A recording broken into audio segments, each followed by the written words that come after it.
நான் ராமசாமி நாயக்கருடைய கடைசி கூட்டத்திற்கு போயிருந்தேன். அந்த தியாகராயனர் பேருந்து நிலையத்துக்கு பக்கத்தில் தான் நடந்தது. அதுதான் அவருடைய கடைசி கூட்டம். அவரை அம்பலப்படுத்த வேண்டும் என்கிற ஆவலே எனக்கு அப்போதுதான் வந்தது. அதுக்கு முன்னால அவ்வளவுதான் நான் அவரை பற்றி விமர்சிப்பதில்லை, திறனாய்வு செய்வதில்லை. ஆனால் அந்த கூட்டத்தில் அவர் பேசுறாரு,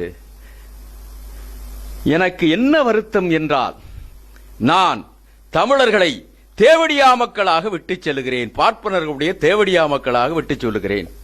திராவிட இயக்கம் பேசுறவன் திராவிடர்களை நான் தேவடியா மக்களாக விட்டு செல்கிறேன் சொல்லியிருக்கணும். அறிவு நாணயம் இருந்தால் இழிவுபடுத்துகிற போதெல்லாம் தமிழன், உயர்வுபடுத்துகிற போதெல்லாம் திராவிடன். இவ்வளவு அயோக்கியத்தனமா? உயர்வுபடுத்துகிற போதெல்லாம் ராமசாமி நாயக்கருடைய அந்த நூல், ஆராய்ச்சி நூல் அனைத்தையும், அவருடைய பேச்சுக்கள், எழுத்துக்கள், தொகுக்கப்பட்ட நூல்களை எல்லாம் படித்து பார்த்தீர்கள் என்றால், உயர்வுபடுத்துகிற போதெல்லாம் திராவிடர்கள், இழிவுபடுத்துகிற போது, கொச்சைப்படுத்துகிற போது தமிழர்கள்.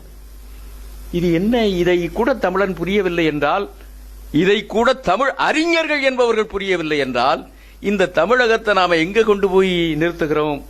பரிதாபம்.